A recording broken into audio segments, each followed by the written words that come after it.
Assalamu алейкум. Бүгүнкү тема буттагы грибоктор чындыгында татаан маселе. Бирок асты эле аракеттене турган болсок, толугу менен айыга алабыз. Эң оолу бизде болуп жаткан өнөкөт оорулардан жакшы болобуз.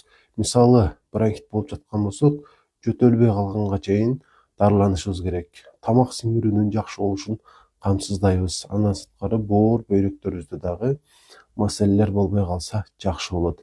Андан кийинки эле маанилүү кадам бул албетте иммунитетти көтөрүү.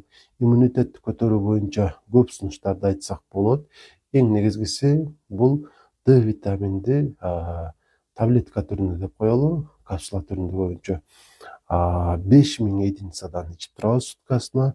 Жана муну майлуу тамак жеген учурда ичсек максатка ылайыктуу болот.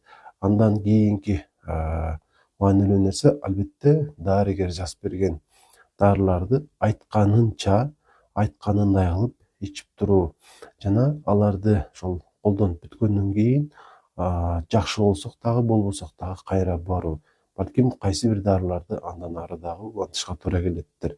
Жана дагы бут кийимди дагы алмаштырып туруш керек. Мисалы, бир жума кийген бут кийимди бир ирет жакшылап жууп, ага чейин, ал кургаганга чейин башка бут кийимди кийип турабыз. Носкилерди дагы тез алмаштырып турабыз. Көчөдө жүргөндө дагы күнүзү 2-3 саатта бир жолу бут кийимди чечип, буттарды бир аз желдетип алсак жакшы болот.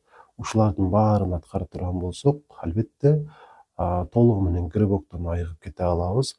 Азыр айтылган нерселер өтө эле сиздерге түйшүк жаратпайт. Ар бирин аткарып коюуга болгону бир аз адаттануу керек. Адаттанууга 1-3 күн кетиши мүмкүн, андан ары автоматтык түрдө баары өз нугунда жүрө берет. Жана албетте буттардыкы грибоктордон айыга аласыздар. Кимде ушул маселе болсо, грибок деп жазып коюңуздар комментарийге. Алдыда дарылар тууралуу дал ушул маселеде колдонула турган маалымат берем.